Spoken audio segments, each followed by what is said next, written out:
Stefan Whitwell, welcome to the Grateful Podcast. Thank you so much for being here. My pleasure, Jack.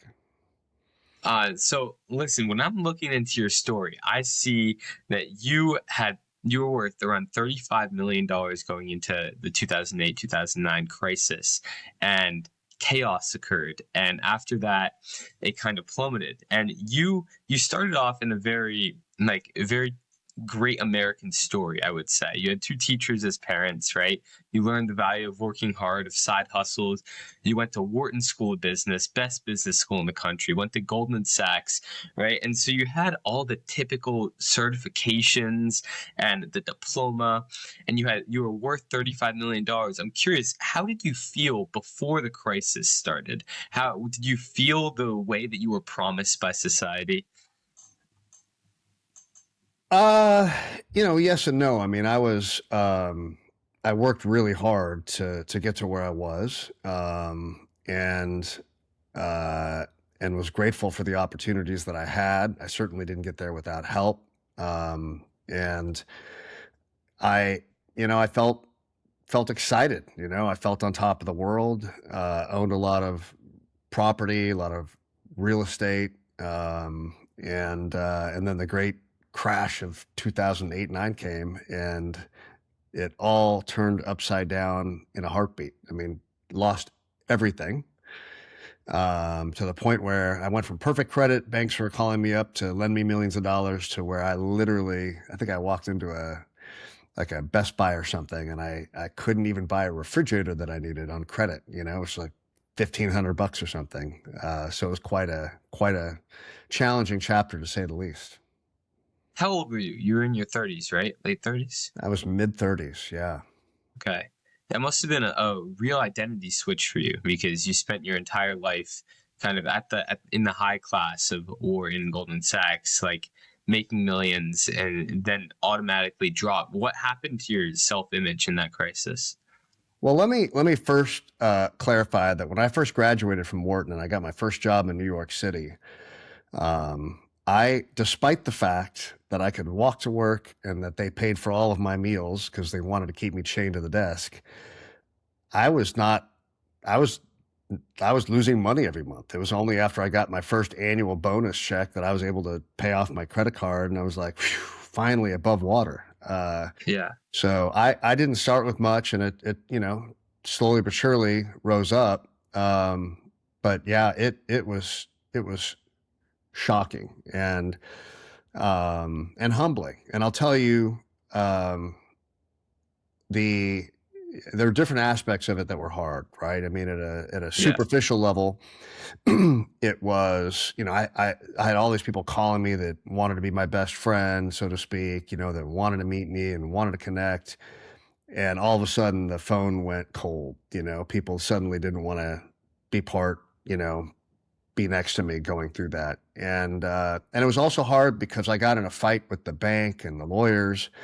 They were in a bid for survival themselves and doing things that just made no sense. And I stood up for myself and spoke out, and their attorneys were, saying all kinds of things about me that weren't true. And that was tough, but I would say that I never based my whole identity on wealth or what I had achieved. I certainly enjoyed that, but that wasn't everything. And so it hurt, but it hurt in unexpected ways. Like, one of the most painful things for me was looking up at my kids, who up to that moment thought, I was like money man, Mr. Successful business guy, ran his own company. And I remember one really poignant moment where one of my kiddos, I think my daughter, wanted to do something, one summer activity of some kind, totally reasonable request. It's the kind of thing that any dad would want to do. And I couldn't afford it. I couldn't do it. I was just trying to survive, and I had to say no. And that was searingly painful. And also trying to, I had my kiddos were smaller at the time, and trying to figure out how do I explain to them what I'm going through in a way that's authentic, because kids are Mm. super intuitive and super smart, and parents can try to fake it all they want, but they feel it, they see it, Yeah, they know something's that's going true. on. And Hmm. so trying to figure out how to explain a very complex financial mess to them in a way that they could grasp was challenging as well. Wow. Yeah. And so, how did you explain it to them? So one of my kiddo, I had just taught my oldest how to ride a bike, and one of the things that really occurred to me is, so everybody falls when they're learning how to ride a bike. At least I did many times, and everybody I know did, and I'm sure you did. We all do, and part of learning. And as a parent, when you're teaching your child how to ride a bike and they crash, they look over at you, and there's this really beautiful split-second moment where they take a deep breath, and then they look at you, and what you do next determines what they do next. If you look at them with panic, they're going to just burst out in tears, right? And what I chose to do was to run over and jump up and down, high five them, celebrate them, give them a big hug, and congratulate them like they just won the lottery, which left them kind of confused because they're like, I just crashed. I was getting ready to bawl my eyes out, and you're like celebrating. And my point is just that, I'm celebrating their courage. I'm celebrating their ability to dust themselves off and get back on the bike, shake it off. Um, I give them a big hug. I acknowledge that it was scary. I acknowledge that they fell, but then I am excited for them to, to have and find the courage to get back on and to keep riding. And so I used that analogy with them. I said, look, Dad, I fell off my bike at work. And it hurt, right? When you fall, it hurts. And I kind of skinned my knees a lot. But I'm going to be okay. I'm just going to shake myself off and get back on the bike just like you guys do. And it allowed them to go, oh, okay, I get it. Like there was real pain, real hurt. And yeah, we just shake it off and we're going to get back on.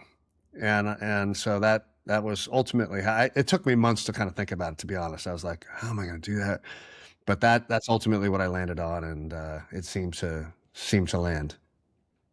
I love that, and I love that you were upfront and honest with them, because I know from like experience you can tell when your parents are off. I remember clearly, I was a young kid, and my mom, she's always been a business owner, and coming down, like I had to pee in the middle of the night or something, and I saw that the light was still on downstairs, and I go down and I see my mom typing away on the computer.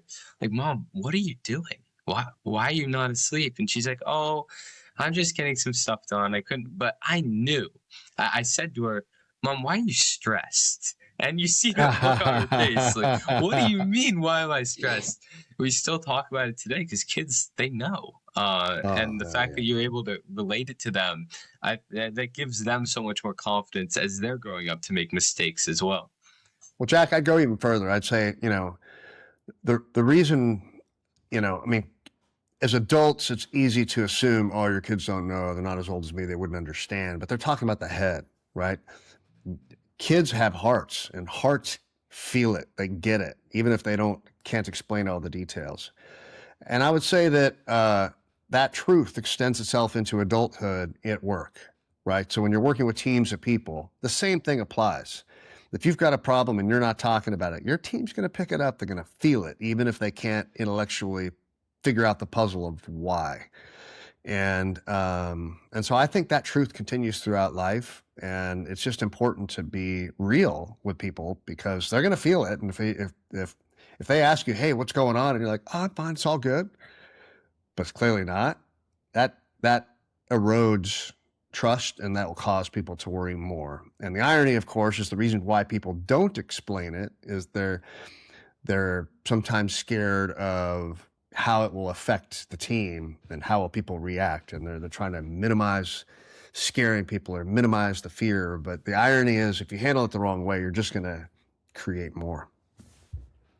Yeah, so many people lead from the head, and the reason that I've been talking to people about this a lot recently, especially people like one-to-one people, and we as entrepreneurs, we stay up here a lot because it's a skill And it's something that we've learned because it's helpful to us. It's like in evolution, we have traits that we might not want. They don't seem to serve us modern day, but they've served us evolutionarily. And by being very cerebral people, we've been able to get really far, right?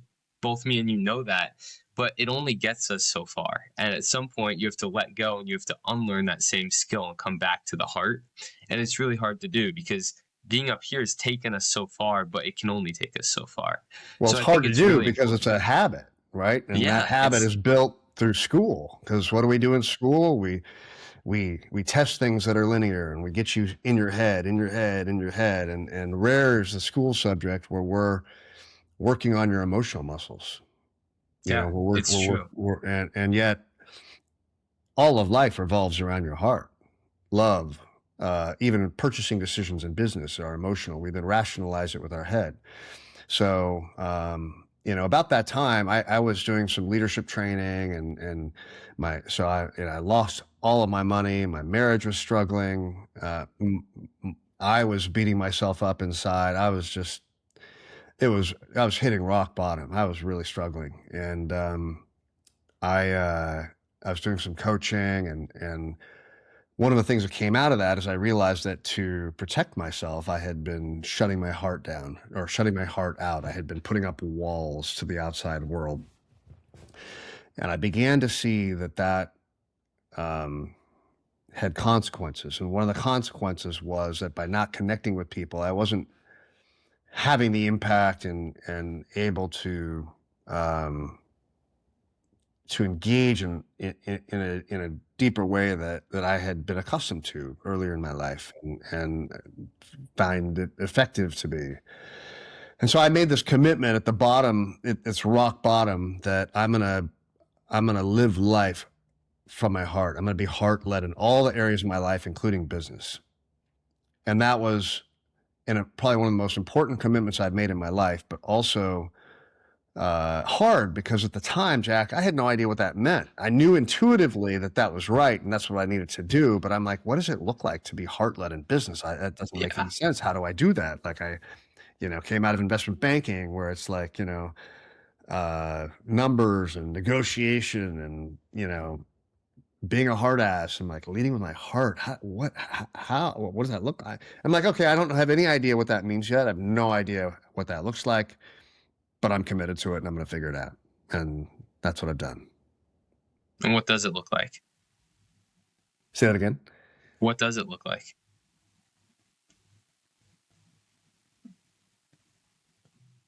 I think it's multifaceted, but I'll share two key elements of that. So the first is learning to listen to your own feelings and just being able to be aware of how you feel and waking up and saying, how do I feel today? Mm-hmm. How am I feeling right now in this conversation, in whatever situation I'm in? And just becoming directly aware of your own feelings, I think is really important. Similarly, because I'm not a mind reader, I think it's important to understand how other people are feeling and understand that the world works emotionally. And typically, the best way to understand how somebody is feeling is to listen. So, for Mm-hmm. example, in our sales process and business, just to take it kind of back to a practical application, we lead with listening. There's nothing to sell until we first understand what is the client's pain point. Mm-hmm. And they're not going to listen to me unless they first, like if I just start pitching them on here's what we do and blah, blah, blah, blah, blah, they're not going to listen because they don't have any confidence, rightfully so, that I know what's important to them. And if I don't know what's important to them, how could I possibly be delivering a relevant pitch to them? So they just tune the whole thing Yeah. out. They don't even listen. So it all starts with trust, and trust, in my opinion, is developed by deep listening and wanting to understand and having the courage. It doesn't really take courage, but it does require attention to ask somebody, how do you feel about that? And asking people like, hey, what's going, tell me what's going right now in life for you, Jack. And then maybe a few minutes later, so what What's not been going right? Yeah. What's been tough? What's been tough? And then just giving space for them to answer that, but having the courage to ask that and give them space to where they feel it's okay to answer it, because it's very different in how you ask than the standard, like, "Hey Jack, how you doing, man?" And like, "Oh, I'm good, I'm all right." You know, like your mom might have died 3 hours before, and your dog got run over by a car, but you're gonna be, it's all, I'm good, I'm great. How are you? You know, like this Yeah. fake kind of like interaction that we tend to have a lot in society. So in that context, you know, it's easy sometimes to feel like, yeah, somebody just asked me how I'm doing, but they don't really want to know or hear how I'm really doing inside. Hmm. You know, and so I think that when you're asking because you really want to know, you've got to create that space to make them feel safe to share. And what you're saying with that is before that, before being able to hold space to actually get curious with someone with how they're really doing, you have to understand how you're really doing. And you have to get clear with yourself. And for a lot of people, I think that's a stuck point.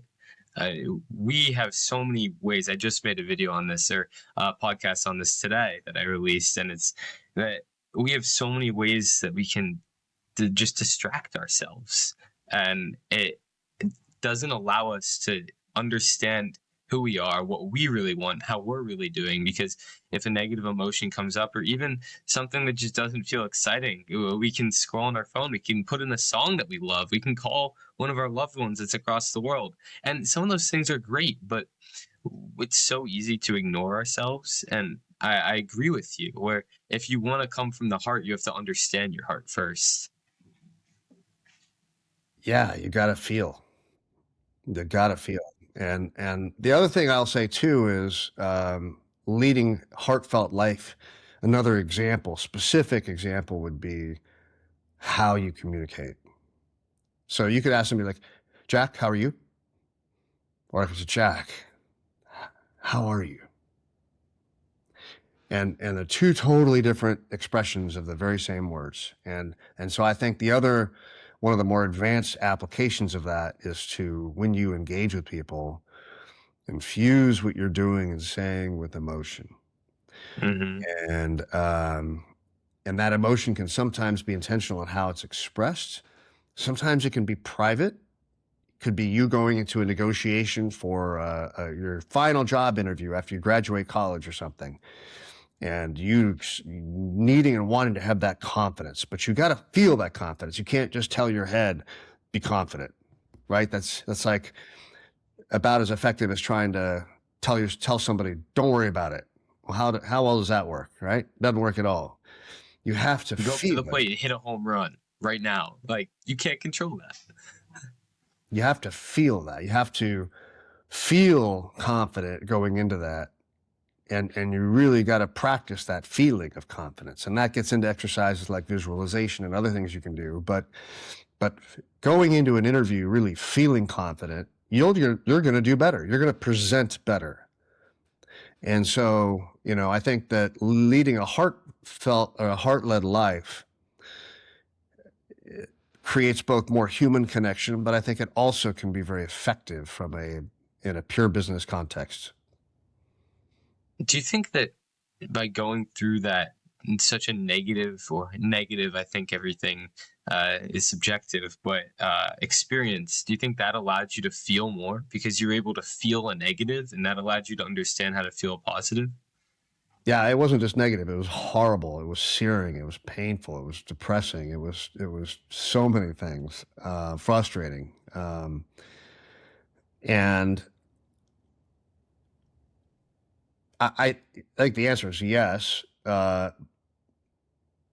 The in committing so at first wanting to lead a heartfelt life was selfish. I wanted to do it for me. I needed to connect. I wanted to be whole in how I showed up in an interaction with somebody else, not just my head and a wall, right? Yeah. And now the irony is when you do show up and you're vulnerable and you're heart led and heartfelt, everything improves about how you're engaging and interacting with people. Everything. And the other thing that came out of it is I worked hard. I went to Wharton. I did all that stuff, and I had until that point I don't think I had sufficient empathy for scenarios that can be quite widespread, where people get hurt by the system despite them doing everything they're supposed to be doing. And Yeah. I think prior to that experience, I would have said, hey, well, they probably screwed up. They probably deserved it. They probably didn't do this. They probably didn't do that. I have what I have right now because I've done the right things, right? But I was sitting in court, in bankruptcy court, over and over again, watching banks just run right over good American citizens who were just trying to do simple things like, hey, I just want to confirm that you actually own the loan and tell me how much it is, or work with me. You know, I'm willing to pay back the loan 100%, but just work with me, return my phone call, talk to me. And I was seeing people just get run over. And I was seeing the most ridiculous things. I mean, I'll give you a very personal example of that. I was reading in the newspaper about how banks were recasting their loans. That means, so for example, at the time I had a personal mortgage. Cash flow was really tight because I was just struggling to survive. I was having to sell assets left and right. And so every dollar counted. And my interest rate on my house loan was much higher than interest rates were then at the time. And so I thought, well, gosh, if my bank could just recast the loan, then that would save me, you know, $1,000 a month, which right now is a huge amount of money to me. Mm-hmm.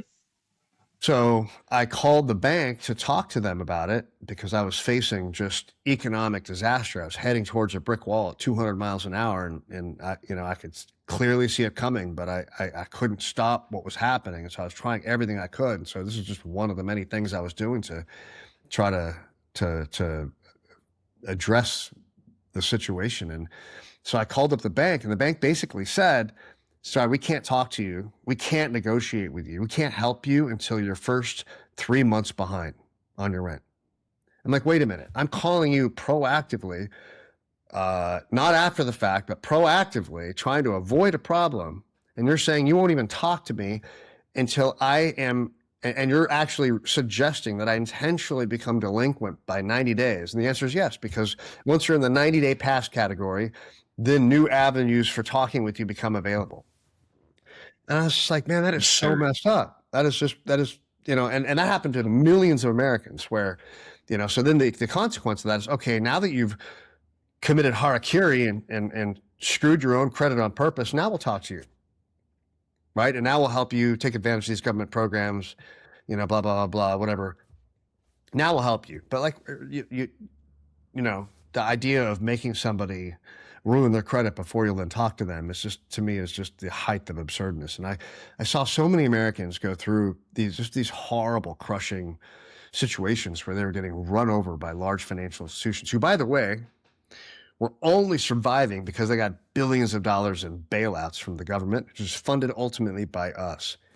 And that going through that experience, both personally and observing how many other people in court were getting just run over, that really increased my empathy for the fact that there are situations where people, hardworking Americans, get completely crushed by a macroeconomic event that was not of their causing in any way, shape, or form.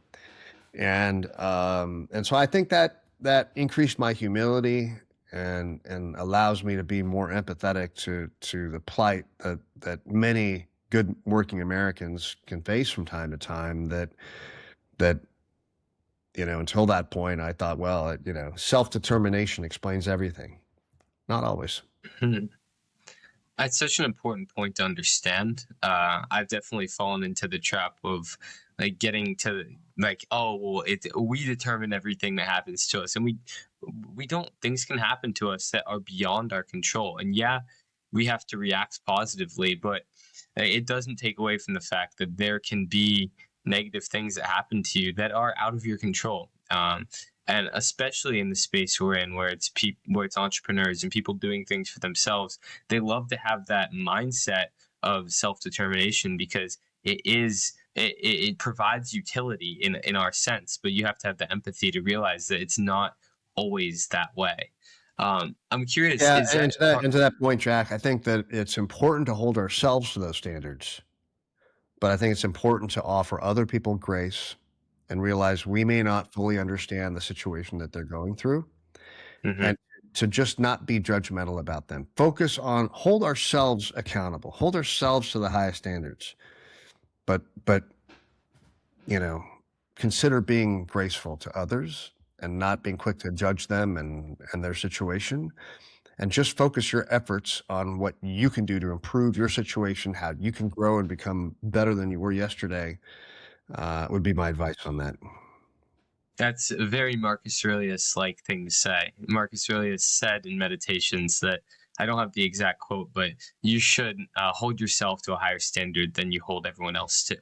And that's exactly how I think about that. I think it's very important because we have to take full responsibility for everything in our lives, radical responsibility, but we don't need to hold everyone else to that. We can be kind to them. We can help them with solutions. And from my understanding, that is those exact reasons that you just laid out are why you've gone into the business you're in now, right?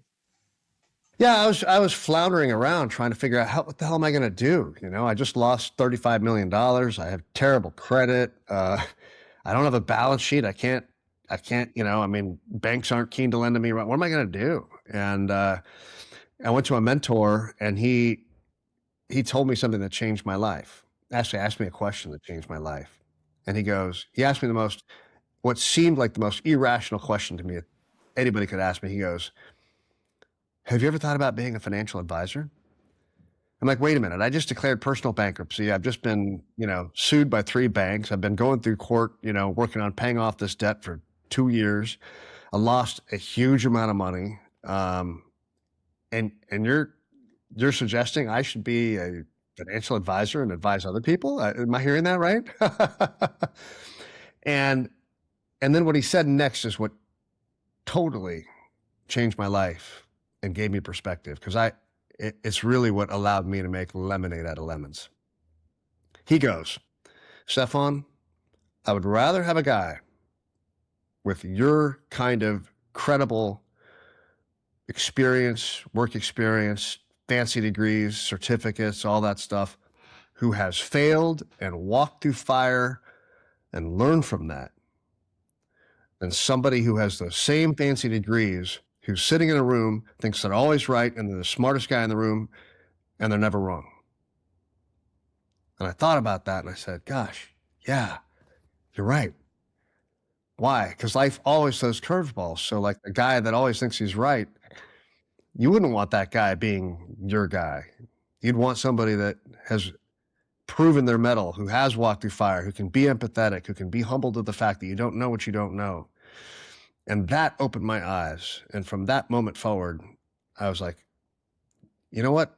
There's only one way to find out, and that's to do it. So I went and worked briefly for another financial advisor who was looking to retire, ultimately under an agreement to buy his practice from him. And he got kind of cold feet at the altar because he had no life outside of work and was kind of scared from going from like the guy to nothing. And Mm. I backed out. I mean, it was his and wanted to respect that, and ended up going to work for a large multifamily office, and that managed billions, and discovered that indeed I was good at it and I loved it. And so there's been no looking back since then. I love that. And I think it's such a mark of being able to look at where you've experienced your most pain and how you can help other people avoid that. I was just watching I've watched the Tony Robbins and Alex Hormozy podcast like 10 times now.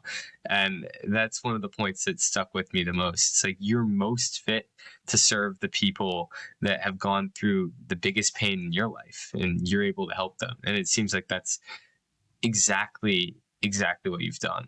The biggest hindrance toward me making progress to my goals is my inability to monotask. When I'm doing something and I'm not making progress on it, I'll instantly switch to another thing. And then I don't make progress on that and I switch to another, perpetuating this cycle. But in the past week, this has all changed because this amazing company, Magic Mind, sent me 15 of these mental performance shots they have. And they've made such a big difference. I've had one each of the past 7 days. And it's really made me be able to finish tasks before I move on to the next. I have concentration that lasts longer because of the caffeine that doesn't just hit you all at once, but it actually hits you continuously over a 4-hour time period. It's made such a difference in my productivity, and I'd love for you guys to get to try it out. So if you use Wagoner20, the code Wagoner20 at checkout, it'll be in the description as well. You can get 20% off these shots and 48% off a bundle of 30 of them. Well, you can do both. Obviously, I can connect with people that have gone through an imperfect chapter in their life. It doesn't need to look like mine, but they'll relate to the fact that I've shared that, hey, part of my identity is not just the fancy degrees, but I've also gone through some tough chapters, and here's what they look like, full disclosure, sharing, and that makes me look human and allows people to go, oh, yeah, that's cool. I can relate to that guy because I've gone through a tough chapter too. And my tough chapter may look a little different than his, but I've gone through a tough chapter too, right? So it creates that connection. And obviously I have expertise that comes from that experience, but I also use it to frame how I serve others that haven't had to go through that financial. Everybody's gone through bad chapters, okay? But it enables me to serve people who haven't gone through that. And what that looks like is I've gone through that. I know what you need to do to make sure you don't. And because I've gone through that and I remember how painful that is, I don't want you or any of my clients to have to go through that either. So for me, risk management is not just an academic, theoretical bullet point on the website, because every wealth management firm in the country has that bullet point. Oh, we do risk management, blah, blah, blah. For me, it's personal. I have a vested interest because this is how I've turned lemons into lemonade. And while helping you grow and achieve your objectives, I'm also going to be watching your back so that you don't have to go through the same thing I did. If you had to do it over, would you go through the same thing again? Hell no. I mean, look. Really? Well, of course, no. I mean, look, it's kind of a false choice, right? Like, no, it's not. I'm a better man because of it. Mm-hmm. I'm grateful for that. But if all else equal, I could have found a path where I could have achieved my potential and not lost 35 million and not gone through the pain of butting heads with large bureaucratic banks and watching them do the stupidest things you could possibly imagine. Hell no. I would definitely not want to go through that, right? I mean, but I'm grateful for what I have been able to take from that experience, and it's contributed to my success and who I am, and I am deeply and genuinely grateful for that. But I wouldn't want to go. I wouldn't sign up for that, and I wouldn't wish it on my worst enemy. But I'm grateful that for everything that I've been able to take from that experience and now able to use. That's really interesting because I asked that question to a lot of people that have gone through similar things. I'm not sure if you're familiar with David Meltzer's story. Do you know about him? I don't know his story, no, but I've heard the name. So he was at 30 years old. He was worth $100 million and he lost it all. And I asked him the same question and he said yes. And you both are very deeply grateful for the scenario, but yours tends to be the more, I guess it's the more rational one, right? Because hell no, you don't want that pain. You wouldn't want to go through that pain, and you could find another avenue. But I find that interesting to compare, right? Because David's also an incredibly happy and incredibly joyful and incredibly successful man now. So I wonder where the discrepancy is, and if you guys are in agreement and it's just a change in language, or if you guys actually disagree. The spirit is probably the same and just a different expression of the language, because I have no doubt that he is grateful for who he is today and how he grew from that, and I am too. Yeah. Interesting. So something I want to go back to is when we were talking about the cerebral and the heart, you said that everything in the head has been trained in school. So I'm wondering, as you kind of switched and almost moved down in your body, right? How does that change how you've raised your kids? How does that change how you're teaching people? Because you switched your operating system, so to speak, right? And so I'm wondering how that's impacted the way you guide other people. I'm smiling because a teammate of mine, she heads our tax practice, a woman named Tracy. She and I had a very funny conversation the other day. We're planning calls that we're offering to different segments of our clients on the topic of tax planning for this coming year. And she's very much left brain, huge heart, but she's got a master's in taxation. So she came to this conversation with me focused on all the details and the minutia and, in the weeds. And I started off the conversation asking her, so, with this particular client segment in mind, what are their feelings? And how does this tax topic help them? And she's like, feelings? Nobody ever talked about feelings with me in the context of tax planning. And it was a beautiful collision of two different ways of looking at it. But my point to her was, you could talk, if you have 5,000 topics, what are the ones that are going to move the needle for that client, make a difference in their life? And given the profile of that type of client, what are their pain points as a human being in their journey at that point? What are they worried about? Because if we keep their frame of mind and their worries front and center, then we can pick the 5 or 6 or 7 or 8 topics that are important to them, that relate to how they're feeling, relate to their concerns, and from a math standpoint are going to move the needle and make a difference for them. Everything else, in my opinion, is noise. It either moves the needle or it's noise. And when you define moving the needle, it's not just math. It's got to be, hey, what is that person worried about? And how does this help them? And with your kids, how has it changed how you're raising them? I think I've always been emotionally connected with them and open with them and credit my parents for having been loving with me and expressive with me emotionally. But I think that the answer to that question is indirect. I think today I can lead a better example as somebody in their life that is, an important data point, maybe not the only one, but an important data point or somebody that they look to in how do you handle situations. And that as a result of growing and going through that, I have more to offer them in the topics of resilience and embracing, the different of emotions. A specific example could also include, I went ice skating with them one day, and my daughter came up to me and she's like, I haven't fallen once.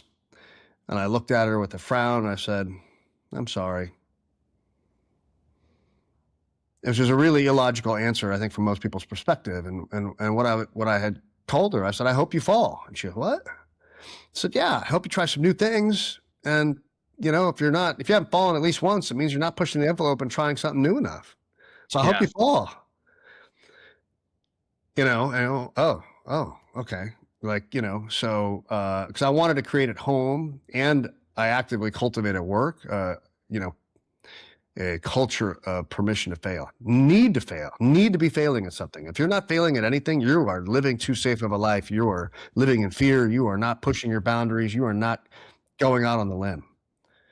And so I think that giving yourself permission to fail and then trusting your resilience and your ability to get back up, and that getting back up is just part of life.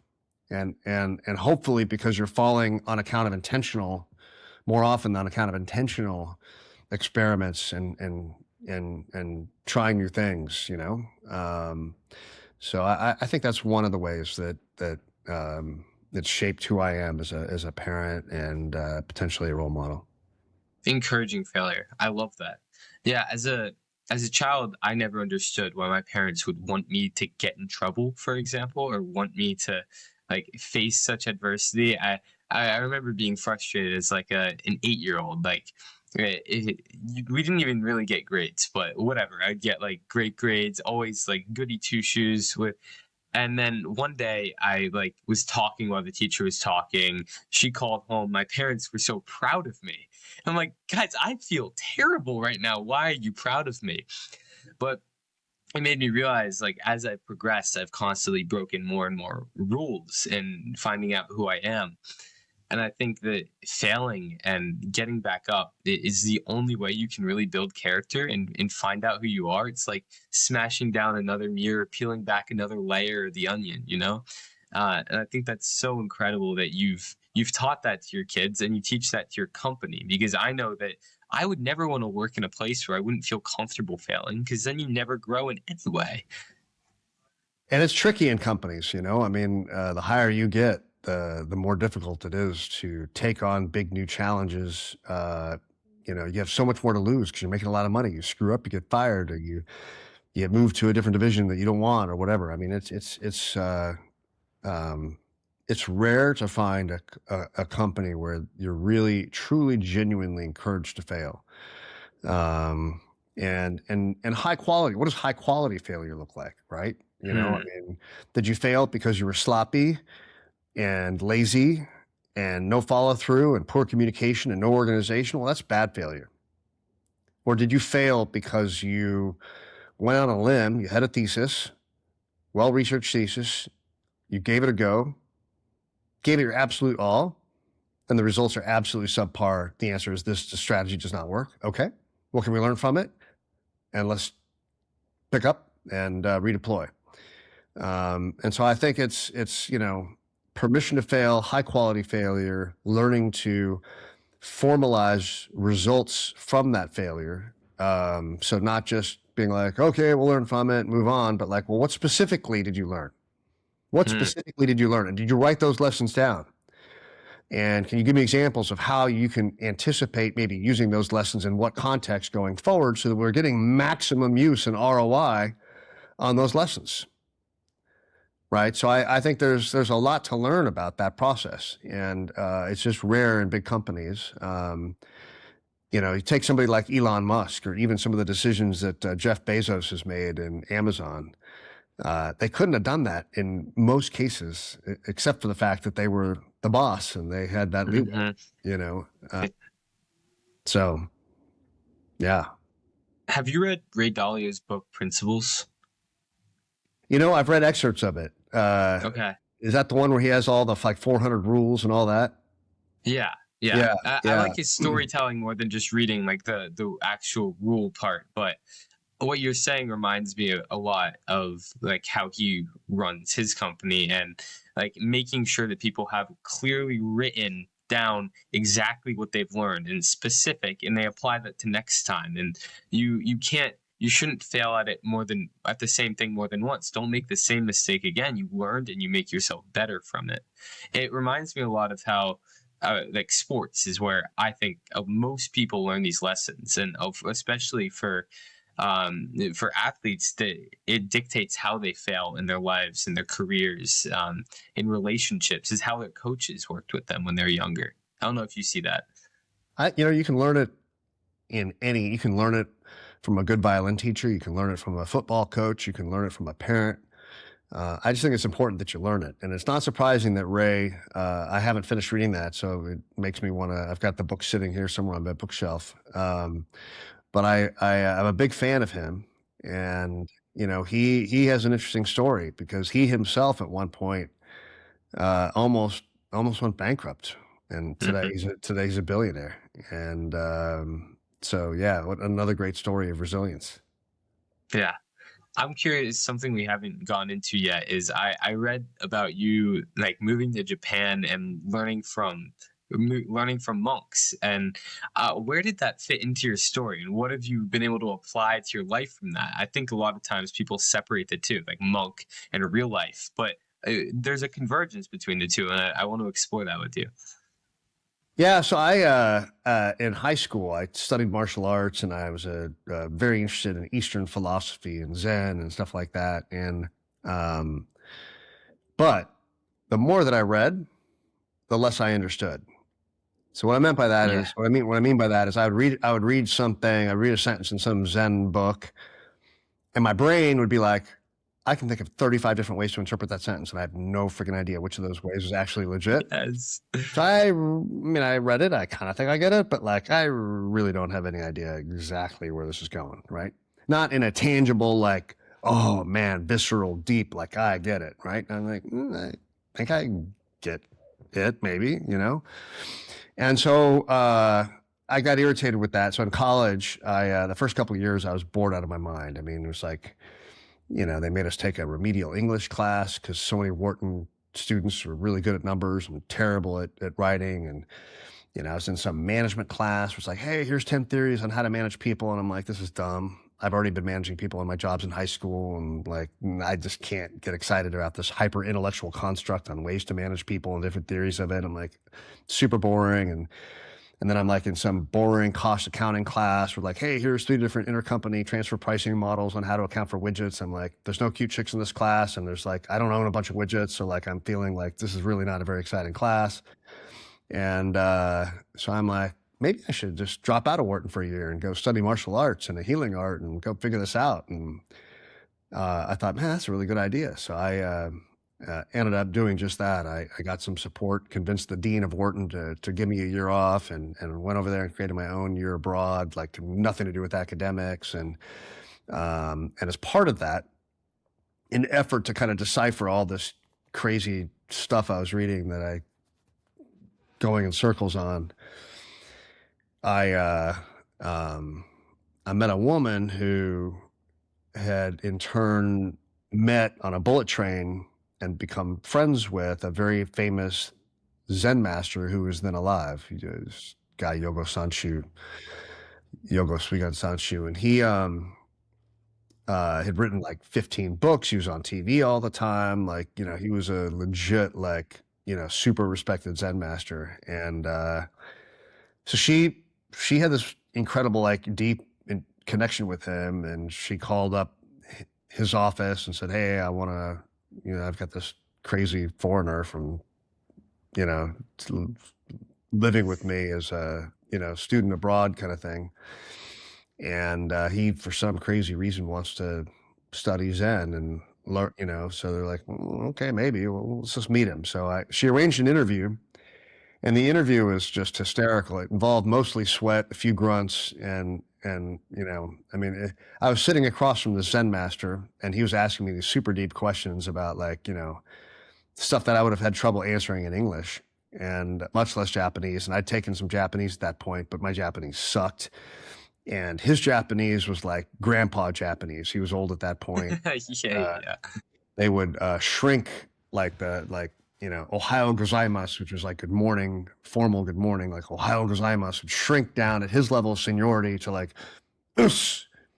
Like literally that grunt is understood to mean coming out of an old man's mouth as being Ohayo gozaimasu, right? And I'm like, how the hell would I translate us into like that long word, right? I'm like, I had no idea what he was saying. So I think he was just seeing my heart, like he could read like connection and intuition. Mm-hmm. And I think he was reading and feeling that, because there's no doubt that whatever I was saying made absolutely no sense to him. I'm pretty sure he didn't understand a word I actually said.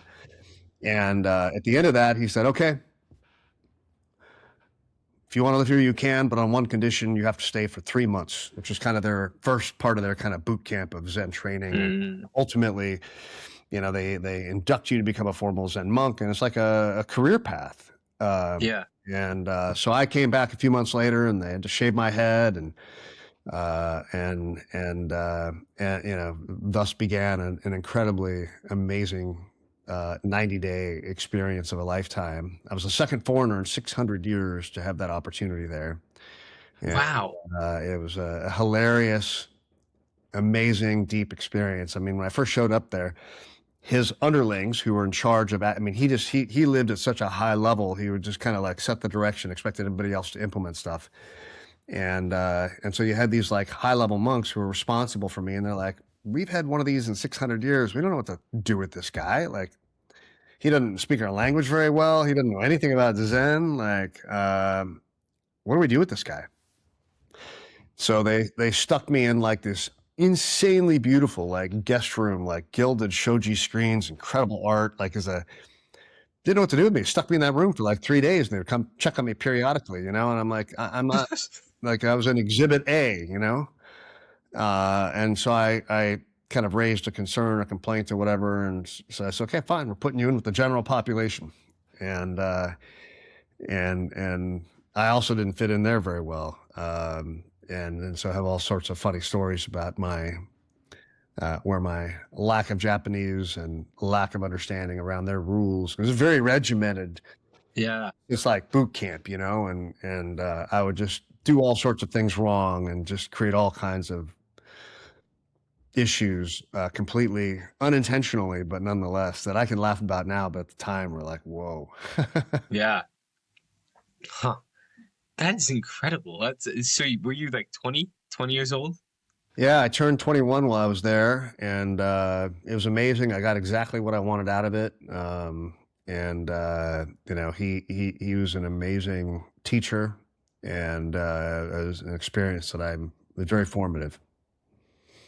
Wow. I can relate in some ways, not quite to the same level of extreme, but when I was 16 years old, I was like, I'm done just trying to be an athlete at school, one of those type of kids. I went and I was the first person in my school's history to do a study abroad year in high school. And I studied abroad in Toulouse, France. Hmm. I lived with a host family. I'd taken 2 years of French and I was the best at French in my class, but we all know the American school system, being the best at French in your class means you suck. And I get there and I would do the same thing. I would make all kinds of mistakes in my host family's culture that I didn't understand. Like I didn't understand that we couldn't wear socks in the house, that was bad. And I would get yelled at and Oh, I didn't understand the language. And you're making the culture is so different. And it's a way to really you develop a relationship with yourself that is just you can't describe it. And I can't imagine being in another, like in an actual monk environment where it's so regimented. And from what I understand about Japanese culture, I think that's really, really cool. I'm glad we touched on that.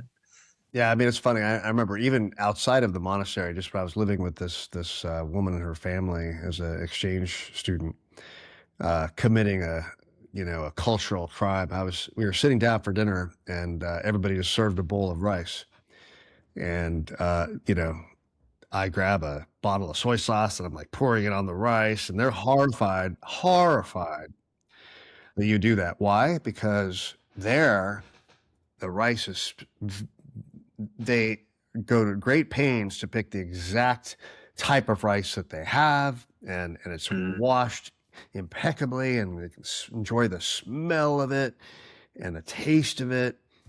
And the idea of drenching it in soy sauce was just horrifying to them. But to compound the problem, not only was I putting on a huge amount of soy sauce, but they put the sticky rice in a decorative bowl that had holes in it. So I then just looked down and realized, oh shit.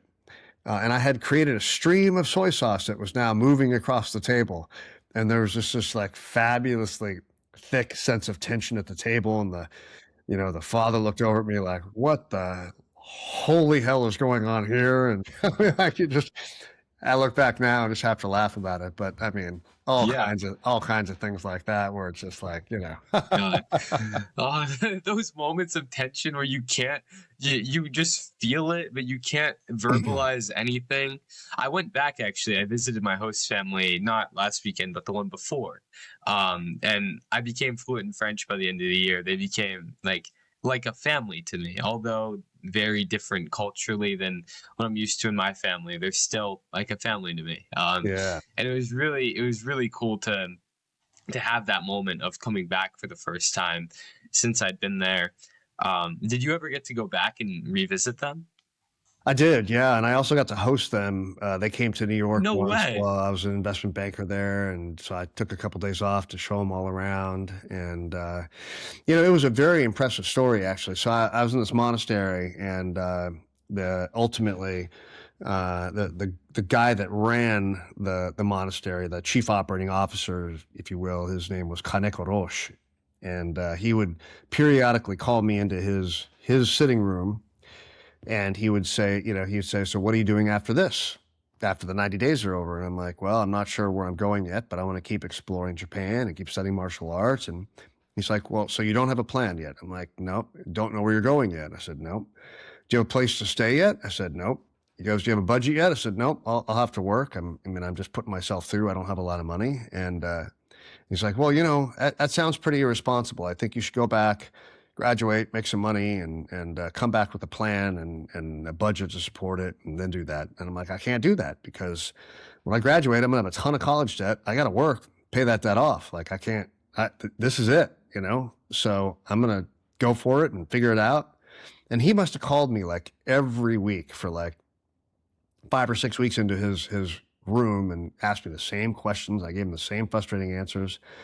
And so one day, about a week before I'm supposed to leave, I come in there and he says, "Okay, we're going." And I'm like, "Going where?" And he didn't say anything, just stoic and quiet. So we go to a house and we meet a woman and her daughter for dinner, and stayed there overnight, and went back to the monastery, and still nobody explained to me what the heck was going on. And turned out that's his wife, who lives separate from, you don't have women living with you at the monastery, so lived separate home, and like a couple hours away from the monastery with their daughter, who was then in her young 20s. And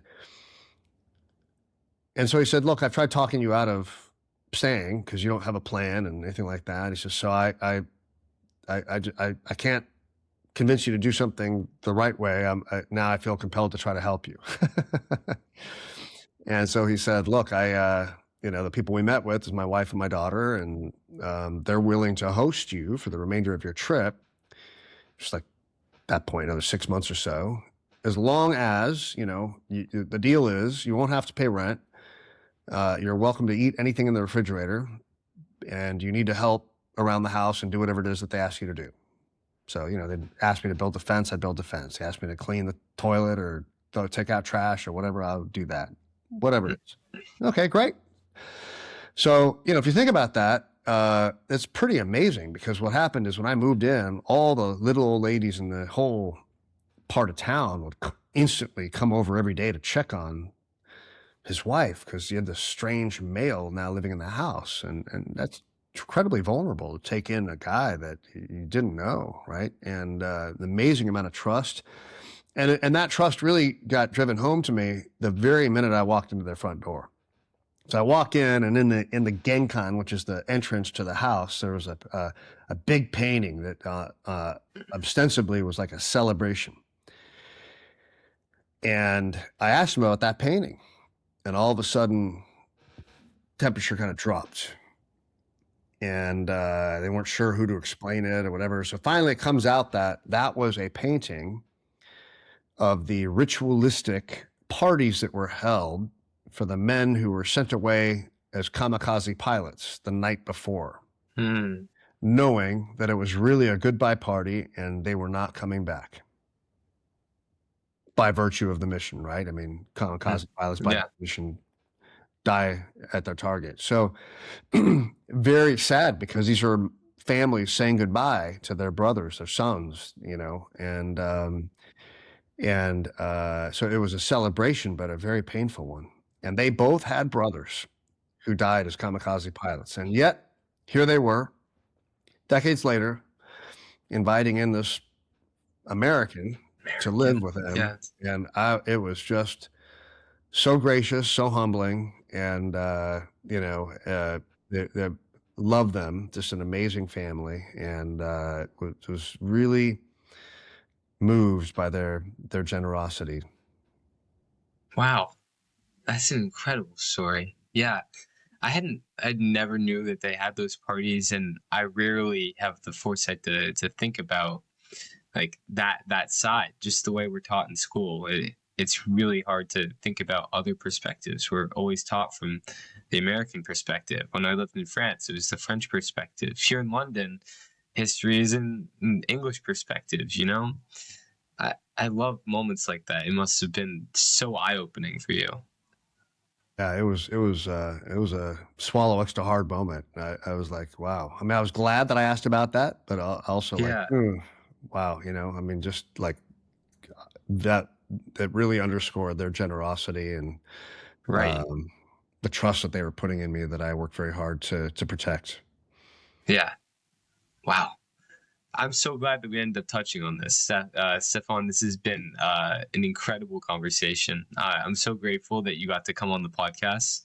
Before we wrap up, I want you to first tell the audience where they can find you, and then one thing that you're grateful for that's continuing to drive you today. So you can learn and find me online, either in LinkedIn or on our company website, which is whitwelladvisors.com. And before I answer the thing I'm grateful for, I would just say that, life is unpredictable, and all of you have or at some point will go through a really tough chapter. And I just want you to know you're not alone in that. Everybody I've ever met has had to go through something that was deeply challenging or painful or difficult. And I would just encourage you to, in that moment, find connection with somebody, and just focus on getting back up and being graceful to yourself. Try not to beat yourself up. Try not to pass judgment on yourself, but just focus on, what you can learn from it. Focus on what you're interested in doing next, even if you have no idea how you're going to get there. And acknowledge that it's okay to have no clue how you're going to get there. I think that just being graceful on yourself is so important. Too often, the biggest critic in our life is that internal voice. So, shut that inner voice off, that specific voice off, and replace it with grace and gratitude. And remember, you can still be a total badass and have failed along the way and have gone through some tough chapters. So, hang in there, be strong, follow your dreams, and don't ignore that heart of yours. I would say Thank you. one thing I'm grateful for, I would say are my parents, my family, my brother, different chapters where I was going through really tough times. They've all been incredibly supportive and helpful. Like when I was going through that period that we talked about earlier, for about a year or so, I would meet my dad once a week for lunch, and it was always his treat. And it was a casual, like a breakfast diner kind of place. And he didn't ask me a lot of questions about what was going on, thank God, because I didn't have the good answers and didn't have I was just in the middle of it. But just having lunch with somebody that loved me and just took time to talk and just be together for an hour of love and no judgment, it was just, made a big difference for me. And in different ways, so has my mom and my brother. And, grateful to this day for their support. That's amazing. Yeah. Before we wrap up, the reason I asked that question is because when I was in France, after that, that's when I started my first business and stuff started to go well. I did the impossible, learning French, starting a business. I was 17, and I realized that if I didn't change something, I was never going to be happy, because I just kept looking for happiness and achievement, and I kept achieving incredible things. And I realized that for people like you and me, we're always going to have goals, and that's never going to stop. So the only way we can actually feel the way we want to feel is through being grateful for what we have right now, while in the pursuit of more. It's what I call the duality of gratitude and ambition. It's what all of this is based around. It's what I'm trying to spread to the world. And I appreciate you for being here, sharing your story. I think it was really helpful, and I loved learning from you. Well, likewise, it's been really fun getting to know you, and appreciate you inviting me on your podcast, and look forward to staying in touch.